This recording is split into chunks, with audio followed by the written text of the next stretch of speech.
Once upon a time, in a faraway land, a young prince lived in a shining castle. Although he had everything his heart desired, the prince was spoiled, selfish, and unkind. But then, one winter's night, an old beggar woman came to the castle and offered him a single rose in return for shelter from the bitter cold. Repulsed by her haggard appearance, the prince sneered at the gift and turned the old woman away. But she warned him not to be deceived by appearances, for beauty is found within. And when he dismissed her again, the old woman's ugliness melted away to reveal beautiful enchantress. The prince tried to apologize, but it was too late, for she had seen that there was no love in his heart. And as a punishment, she transformed him into a hideous beast and placed a powerful spell on the castle and all who lived there. Ashamed of his monstrous form, the beast concealed himself inside the castle, with the magic mirror as his only window to the outside world. The rose she had offered was truly an enchanted rose, which would bloom until his 21st year. If he could learn to love another and earn her love in return by the time the last petal fell, then the spell would be broken. If not, he would be doomed to remain a beast for all time. As the years passed, he fell into despair and lost all hope, for who could ever learn to love a beast? Bonjour, Belle. Finished with your book already? I couldn't put it down. Do you have anything new? Not anything new since yesterday. I'll take my usual book. Goodbye, sir. Goodbye, Belle. Look at that shot. You're the best hunter in the land. Of course I am. The only thing I don't have yet is Belle. Yes, Gaston, but maybe she doesn't. She will be my wife, though. Yes, she will. No one can deny it, Gaston. Hello, Belle. What are you reading? How do you read this? There's no pictures. Well, some people like to use their imagination. It's time to get your head out of the books and you welcome to the real world. Start focusing on better things like me. Here, come take a walk with me and we'll talk about it. Maybe some other time, Gaston. What's wrong with her? She's crazy. He's gorgeous. Belle went home to her dad, who was always working on his invention. Some say he's crazy, but Belle always thought he was a genius. I'm about to give up on this crazy thing. Look at this piece of trash. I'll never win first at the fair. Oh, Father, you always say that. I'm sure your invention will do great. Felipe is already hitched up and ready to go. All right, I'll be on my way. Goodbye, Good. Belle. Goodbye, Father. Good luck. Long into Maurice's trip, he got lost at night during a storm. Calm down, Felipe. Calm down. All of a sudden, bats came out of a cave and spooked Felipe, leaving Maurice on the ground alone.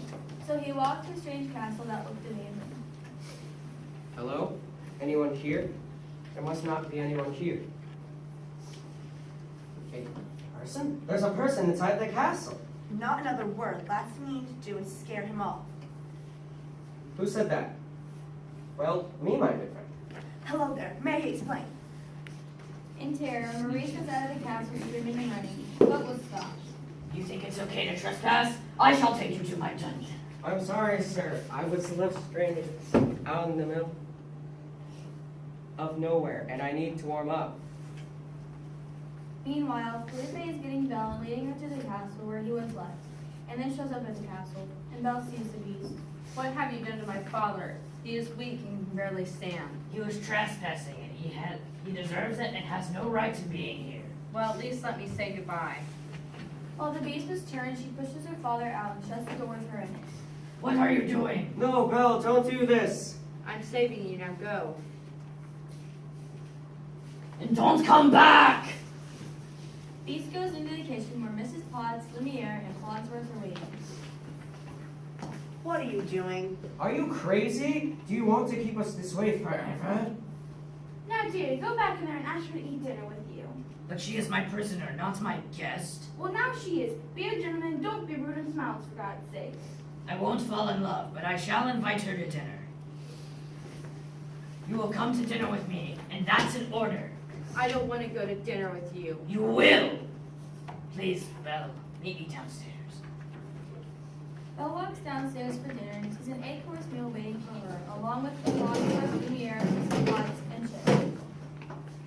Be our guest.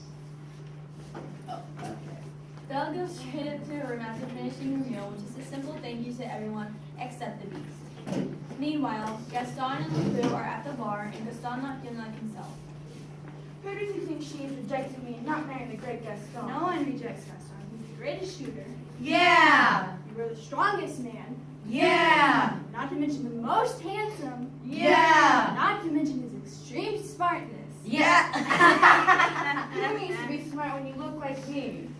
Suddenly, Maurice burst through the door. Please, you have to help me. Belle has been kidnapped. Okay, we will help you, my dear old friend Maurice.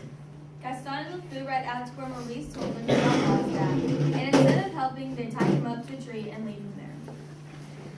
Please, Gaston, you have to help me save Belle. He'll be gone in the morning when the wolves come.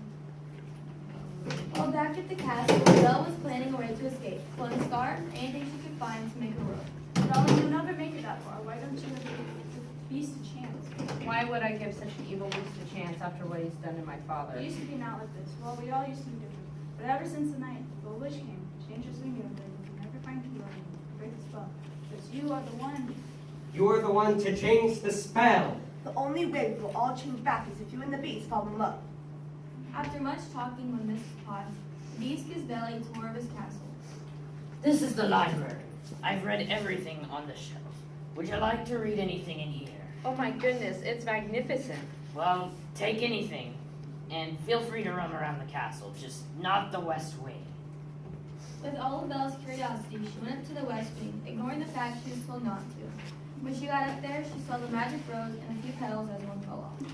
I'm getting stiffer and growing more feathers by the day.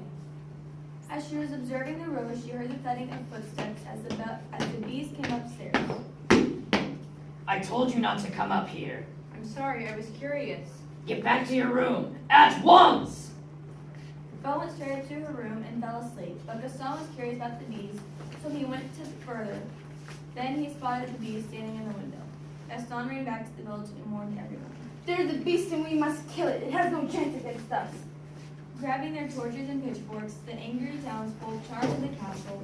To make sure Maurice wouldn't get in the way, they threw him into a wagon, which was guarded. Gaston grabs a log with the other men and starts charging at the door, busting it open. But what they didn't know is all the servants at the castle were ready to attack and a full fight broke out.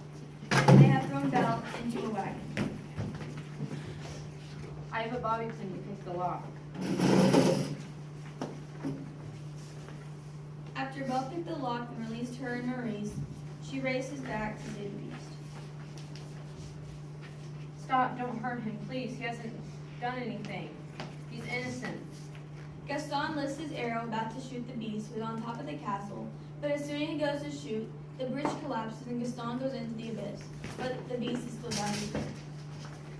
Please, don't go. I love you. The old enchantress returns, and the beast is restored into a man again, along with all of his servants. All of the family were invited to a ball where they would everyone leave him. Cogsworth, we beat the clock. Mommy! Jack! Henry! Turn back into a clock. Turn back into a clock.